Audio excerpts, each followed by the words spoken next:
The best definition of success I've ever discovered is this: success is doing the thing you were created for, being the person you were created to be. In other words, discovering the purpose for your life, developing yourself for that purpose, and deploying yourself in that purpose.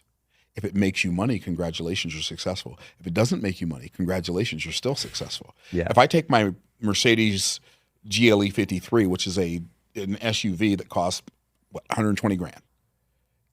That's worth a lot of money.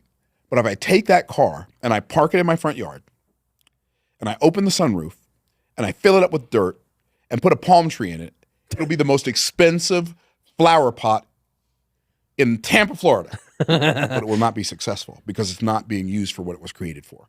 And it doesn't matter how much money somebody makes if they're doing something other than their purpose. They're not successful. They might be rich, but they're not successful. Yeah, that's good. Yeah, and that's the thing that you struggle with, right? Because people are like, well, what was I created for? Right. How do I know I'm living my purpose? Right. What would you say? I'm so glad you asked that question. So one, I don't believe anybody has the ability to find their purpose until they yield to the one who created them for their purpose before they know what their purpose is.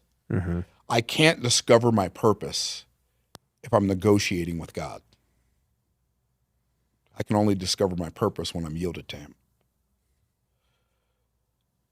So that's where it begins.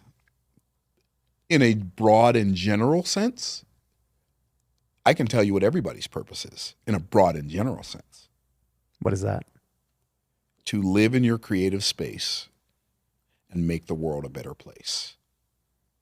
How do I do that? Pleasing God and serving people. That's all of our purpose, whether we know it or not. That's the purpose. If I live in my creative space, in other words, so I believe that God planted an aspect, the seed of an aspect of his creativity inside of all of us. Yeah. It is our job to cultivate and protect that seed in the garden that is us. That's my job. And so I discover what that seed is in me. So in you, clearly, real estate, business, that's a seed of an aspect. That's the seed of an aspect of God's creativity he put inside of you. Mm-hmm. For somebody else, it's music. For somebody else, it's writing books. For somebody else, it's being a teacher. For somebody else, it's being a plumber.